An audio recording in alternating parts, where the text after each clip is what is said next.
Dois dedos de conversa. Todos os dias. Dois dedos de conversa. Uma rúbrica de João Figueiras e convidados. Na Alvor FM. Dois dedos de conversa hoje recebe a visita do nosso colaborador habitual, o professor João Anacleto, que nos vai falar a propósito de... Bom dia, professor. Professor, exatamente, João. Ser professor aqui e agora. Pois, os professores andam na ordem do dia, por falta deles, não é? Eu ressalvo que já não sou, não é? Mas, portanto, este ser professor vai para além de mim, digamos. É mais a situação que se vai vivendo. Mas queria aqui deixar duas notas. Uma delas, deixar expresso o quanto lamento o recente falecimento do Ilírio Poucochinho, um homem do teatro, um homem da rádio e um exemplo de cidadania ativa. E alargar naturalmente estas minhas considerações aos pésames aos familiares. A Rádio Alvor também junta-se realmente a esta situação muito confrangedora, os sentidos pésames de toda a equipa da Alvor FM, ele que foi um dos precursores das rádios locais em Portimão e pronto, ninguém está à espera da morte, mas para nós foi uma surpresa, porque ele aparentemente era uma pessoa que fazia uma vida normal, nem estava hospitalizado nem nada, e foi no ápice. Então vamos lá ao professor. Ainda queria deixar aqui outra nota, João, que há pouco via rádio e via net, dei-me conta de que há avanços importantes nas negociações pela paz que decorrem na Turquia. E eu espero de todo o coração, como aliás julgo que todos nós esperamos, que estas boas notícias se concretizem numa paz pela qual todos nós ansiamos. Ok. Esperemos bem que sim. E são das primeiras notícias positivas que vêm de lá. Esperemos que sejam autênticas e que se concretizem. Ok, João. Então, quanto a esta nossa conversa de hoje, do ser professor aqui e agora, eu começaria por referir que há cerca de 40 anos, no início dos anos 80, o Ministério da Educação publicou o resultado do inquérito que foi feito aos alunos desse tempo, do ensino secundário, e em todo o país, em que era perguntado qual a profissão gostariam de vir a ter. E as respostas destes jovens apontavam, como provavelmente ainda seria hoje, para muitas e variadas profissões: médicos, enfermeiros, militares, polícias, futebolistas, advogados, pilotos de avião e sei lá que mais. Mas a atividade preferida, a grande distância das outras, era a profissão de professor, ou professora. Não é? Boa parte da juventude, então, estou a falar de há 40 anos, encarava o ensino como uma área profissional atraente o suficiente para, nela, um dia vir a ingressar. Esta atividade de professor no ensino, enfim, não é preciso recuar muito, quando nas escolas primárias das aldeias os professores eram presenteados com ovos e coisas assim. Mas era uma atividade prestigiada e não era só entre os alunos. A sociedade em geral reconhecia que os professores eram elementos importantes, diria fundamentais até, na dinâmica do progresso e na valorização da sociedade, dando aos jovens instrumentos imprescindíveis para um futuro melhor e que só a escola e, naturalmente, os conhecimentos transmitidos pelos professores poderiam proporcionar. A exemplo deste reconhecimento, em que os profissionais do ensino eram tidos, a profusão de professores nas listas de partidos nas eleições autárquicas. Em Portimão, só para falarmos aqui na nossa zona, em Portimão, dos 4 presidentes eleitos até hoje, 3, Martim Gracias, Manuel da Luz e Isilda Gomes, eram professores. Em Silves também, Isabel Soares e a atual Rosa Palma também eram professoras. Em Lagoas, José Inácio e até em Monchique, o Rui André. Todos É verdade. professores. Portanto, agora, fazendo um bocadinho de história. No início da década de 70, começou a haver grandes transformações no ensino em Portugal, que tinha, entre muitas outras coisas, um grau de analfabetismo na nossa sociedade, um grau de analfabetismo que era o primeiro da Europa, o primeiro pela negativa. Não é? O ministro Veiga Simão, de seu nome, ministro da Educação no tempo de Marcelo Caetano, empreendeu umas reformas do ensino que eram urgentes e foi com ele que se criou o ensino preparatório e se começaram a projetar transformações importantes. Com o 25 de Abril, a democratização do ensino faz com que as escolas, para além do ensino primário e no já existente preparatório, proliferem um pouco por todos os concelhos do país.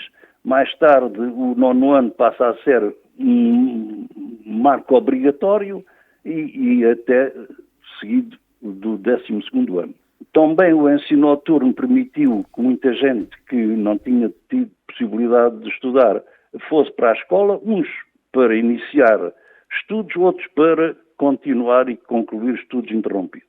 Também muitas dezenas de milhares de jovens vieram das ex-colónias do ultramar e naturalmente vieram a engrossar toda esta movimentação extraordinária e afluência de alunos que houve na década de 70. E tudo isto exigia, como é evidente, e no imediato, professores que não havia. E então houve que recorrer a pessoas que tinham um mínimo de habilitações que podiam desenrascar. Eram advogados, engenheiros, arquitetos, jovens até recém-licenciados nestas áreas enquanto não seguiam a sua carreira, pessoas com frequência universitária ou até simplesmente com o curso dos liceus, chamado na altura 7º ano.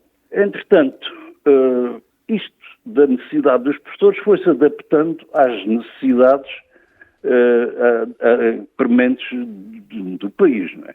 Proliferaram universidades privadas, o que ajudou a que aparecessem pessoas já capacitadas para o ensino. Foram criados até cursos universitários especificamente vocacionados para o ensino e, portanto, a esta falta de professores, as coisas foram-se atenuando.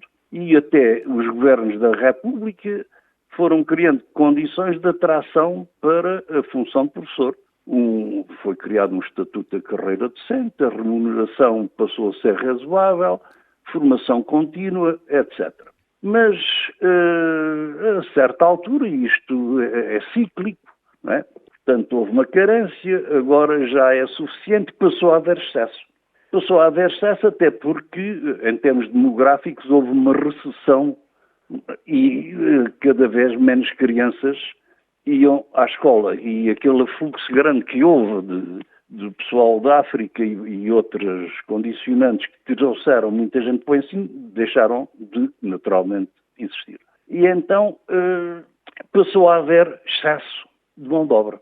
Passou a mão de obra, enfim, e quando há excesso de mão de obra, o trabalho é desvalorizado.